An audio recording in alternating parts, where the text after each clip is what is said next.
Hello, good evening. My name is Eric, and this is a pleasure for me to write this tutorial to teach you how to find a resume, how to write your professional resume, and to find the job of your dream. So tonight we're going to talk about the resume and then how can you make a perfect resume to make sure that the recruiter and the manager get the attention you want from them and then call you for the interview. First, the most important thing those days is company use the applicant tracking system ATSES to find and screen the candidate based on specific keyword. One thing to know, your resume gets scanned between 25 to 30 seconds at the first time.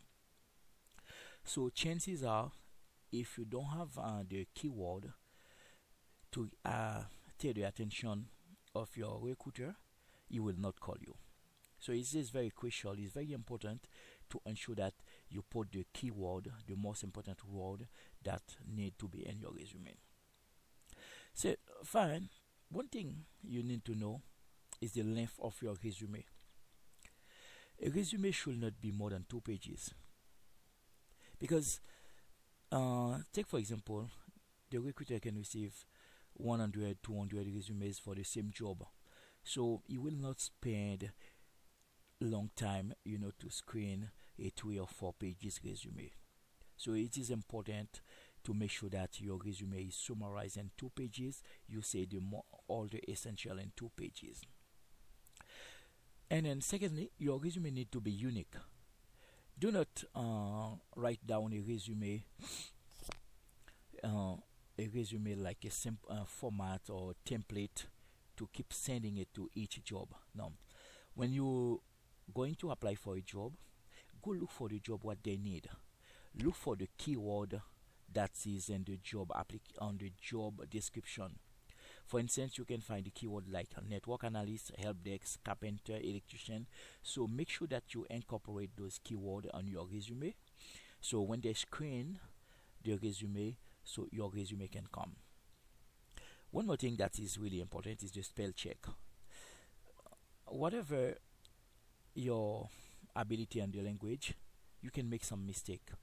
So ensure that you proofread your resume, spell check your resume, and then use some big format like 12, 16, 18, and 20 font size to make sure that when the manager or the recruiter go to your resume, he can see in the title your information.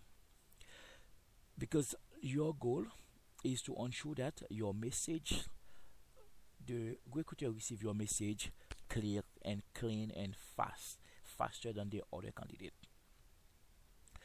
One more thing, research about the company.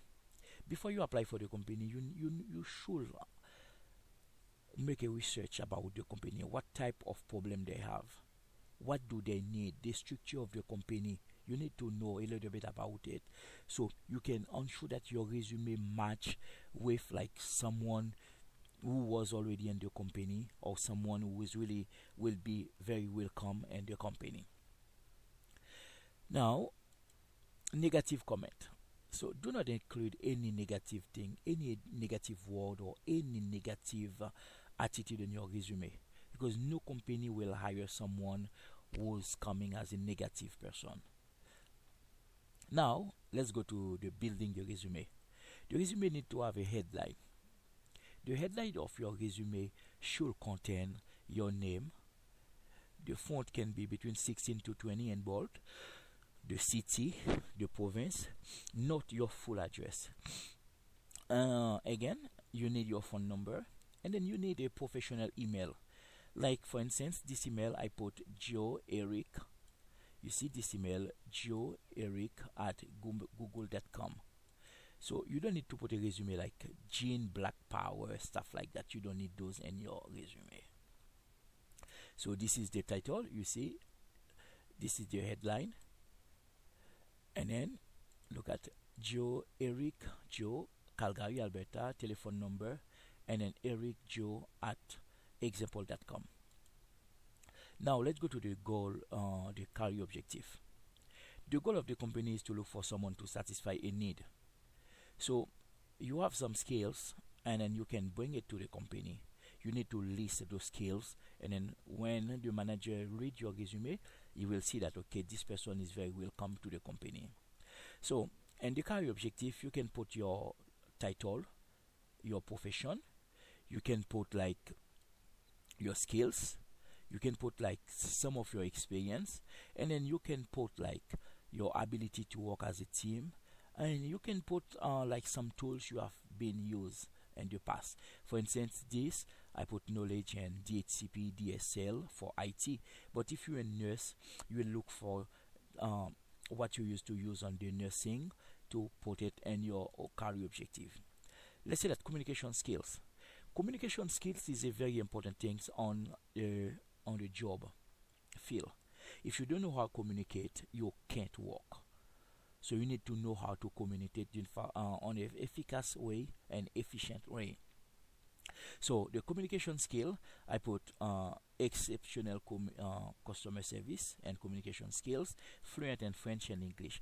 So if you have a second or the third language, you can add it to in your resume. That will be very helpful because probably where you're going to work, the community has a need for your language. That will be a asset for you. Certification. A lot of people take time put 10, 20, 40, 50 certification on their resume. It is not a good idea to put all those certification in your resume. Put 5, 6, 7 certificate or maximum 5, in your resume.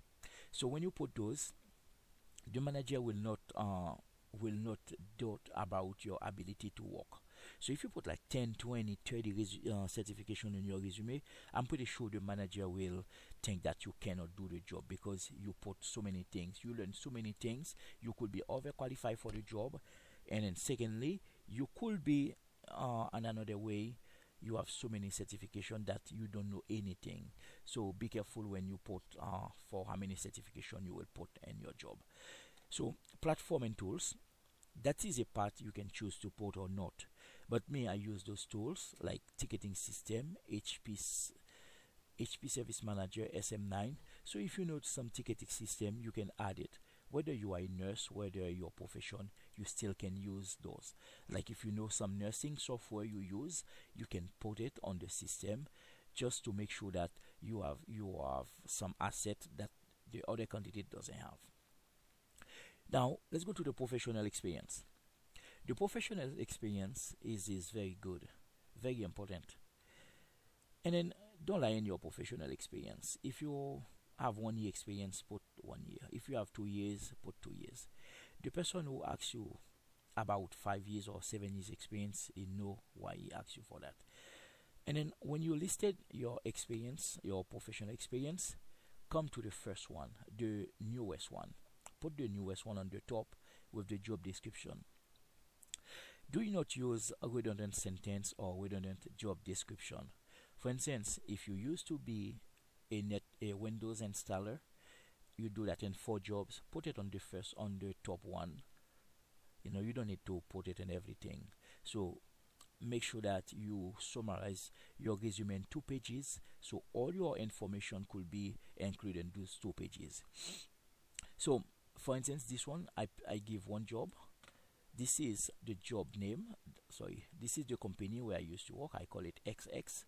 This is the city, Calgary, and then the province, Alberta. This is the starting time and then this ending time. My job was field engineer. I put the field engineering technician. So my duty was to serve shoppers, to serve all those. I put it. So this is the second job. I put YY, Calgary, Alberta. You see the consistency. If you look at this, everything is consistent.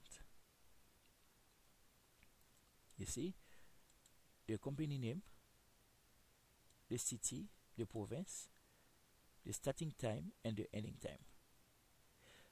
I go here, I give explanation and what I used to do.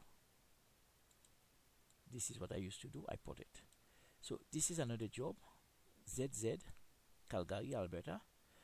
I put this. My job title was a desktop analyst. And then what I used to do, manage user accounts such Active Directories, email, calendar, apply business, technical. So I put all those information, see, and then now I come to another job description. I do the same with them. So, and your resume, try to see if you can put 3 or 4 recent job. Do not put like 10 job. I don't think that will be helpful. So now go to your education. Basically, for your education, put whatever the college you have been or university, whatever you learn. But be careful because some of the company, they do the education background check. So make sure that you write about your education and then you say what you know. So for the education, you put the newest one on top. This is the school name, the city, the starting time, and then the ending time. I put present because I'm still enrolled. And this is, again, this is what you're taking at the school. I give you another example. This is another school, Bodacom International School of Technology. That was Broward, Florida, USA. And then the time is the 2002 to 2005. So I learned a network technician, Microsoft Certified System Engineering, Network Plus, and A Plus certification.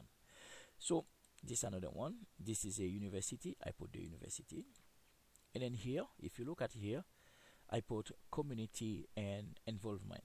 So what does that mean? When you have been involved in community services, you work in non-profit or youth sport, you do music, stuff like that, that shows you as a team player. So that is a very important thing if you can add it in your resume, if you have one. So now let's go to reference. For your reference, before you add someone as your reference, ask the person first for permission. Do not just put the person as your reference. That could be very fatal. So let the person know you will choose them as your reference, and then explain to the person where you're going to apply, what you're going to do, to make sure that if the person has a bad reputation on that company, so you don't add them as your reference. And then basically in the resume, you don't need to put the reference. Put your reference as gladly available upon request. So why you don't put the name of the person in the reference? This person could have some issue with the company in the past, or he could have a bad reputation for the company. So add him in your resume will stop you of getting hired. So here is a professional resume. You see the title, the headline, the job career objective. I put the title here. I believe this is 1020, the title, and then I put my objective, what I used to do, all those things. Here I put my communication skills. This is 14, those are 12, and this is in bulb. So I put this ticketing system I used to use. Here I put my professional experience. You see, everything stay consistent. You see the consistencies. This consistent, and then education consistent the same way. And then at the end I put my references gladly available upon request. If you look at, you see everything is consistent. So if you follow this instruction, you write your resume, chances are you could be on the top of the person they will choose. So thank you for watching this tutorial. My name is Eric. If you have any question or you have any comment, please put it under the resume. I will review them, and then any change that need to be done, I will do it. Okay, thank you for watching again. Have yourself a wonderful day.